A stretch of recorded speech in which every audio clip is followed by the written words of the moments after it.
Welcome back to Bahamas at Sunrise. It's a very special week for Freemasonry in the Bahamas. It's the official visit of the Grand Master Mason and Grand Secretary, and we're very pleased to have them with us here on our TV show this morning, the Most Worshipful Grand Master Mason Charles Gordon, along with Grand Secretary David Begg. We also have Right Worshipful District Grand Master Charles Johnson, past District Grand Master Idris Reed. Brethren, welcome to Bahamas at Sunrise. Yes. Thank you. Yes. Thank you. All right, now, Brother Charles, what's the occasion for a visitation such as this? Rumi, it's indeed a special occasion for us in the District Grand Lodge of the Bahamas. We have this Grand Master Mason, Brother Charles Ian Robert Woolridge Gordon of Esselmont, along with the Grand Secretary, David Begg, and of course, Brother Woolridge Gordon is accompanied by his wife, and he's making an official visit to the District Grand Lodge. While we celebrate our 20th anniversary, we have planned a very interesting list of events for the Grand Master Mason while he's here. Of course, he arrived in the Bahamas yesterday, and we are starting out with your show this morning. But certainly, we will be making a call this morning on the Governor General.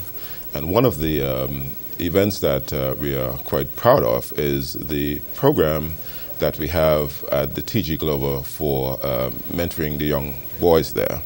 He is going to address the boys at TG Glover this morning. Later on this evening, we will then travel to Abaco, where he will visit our newest lodge, Lodge Maxwell, that is currently under the administration of Brother James Carey, the Right Worshipful Master. We would also be celebrating Ladies' Night, so the ladies will have an opportunity to meet the Grand Master Mason.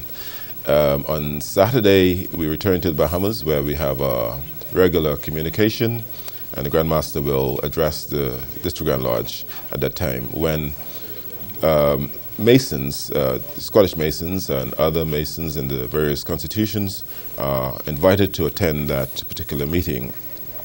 On Sunday, we attend church at St. Ambrose, and following that, we go down to Albany, we do a tour, and so forth. On Monday, we will visit some of our sick and shut-in brethren. And later on Monday afternoon, we will lay the cornerstone of our new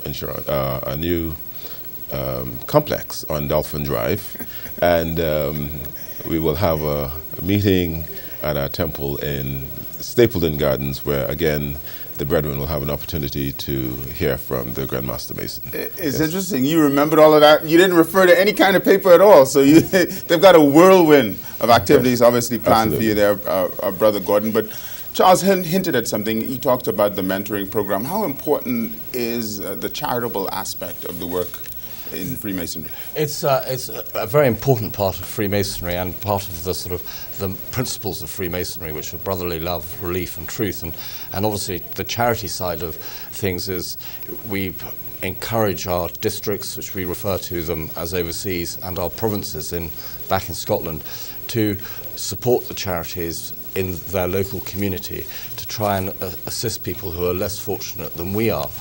And of course, frequently people think of charity being money. A lot of it, of course, is money, but it's actually being able to put the time aside to go and assist people who are not so fortunate and try and bring them into the world with a better frame of mind to help one's fellow human being. You know, interesting stuff. What are some of the worldwide charities that you're involved with? We're very close to here. We've back in Scotland and throughout the Scottish lodges throughout the world, we've had an appeal for the Haiti disaster, which was very well responded. The tsunami disaster of 2005, again, we supported that.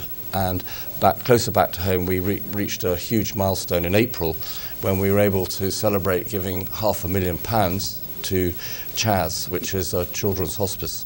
Well, you know, that's certainly wonderful work. But Brother Begg, to put that all together, the whole organization of Scottish Freemasonry, remembering that it's a worldwide organization, just give our viewers just a little bit snippet as to what goes into all of that. Yes, the Grand Lodge of Scotland is 275 years old this year. We have lodges in, I think, about 44 countries worldwide. And the Grand Lodge of Scotland, that's essentially the head office of the organisation, operating from Edinburgh. and through that we support our lodges worldwide. Interesting. Okay, well, I mean, after so many years, I'm sure you got all the details already figured out. It's like second nature, but you're a past district grandmaster, Brother Reed. Give us a perspective, or your perspective, on this visitation and how it all comes together. Well, this is always a very important time for Freemasons in the district, especially in the Bahamas, as we receive our Grand Master Mason. His time, of course, having 44 countries to deal with, is very precious. And so that he could fit us in is very, very important to us. It gives us a perspective on understanding the width of the craft and also the work that we are doing. And certainly part of our objective is to make sure that he understands that we are on the same page everywhere in the world. Oh, we are, absolutely. Absolutely. It's interesting. So what are you looking forward to most, Brother Gordon? Well, I think the schedule that Brother Johnston has produced, as you can see, is meeting the brethren, because they are the core and the heart of Freemasonry, and to meet the brethren in their own lodges or be brethren visiting a lodge, it means a lot, because we are all, as Brother Reed said, we're all singing from the same hymn sheet, and it's nice to meet and greet and enjoy the company. And even meet brethren on a TV show.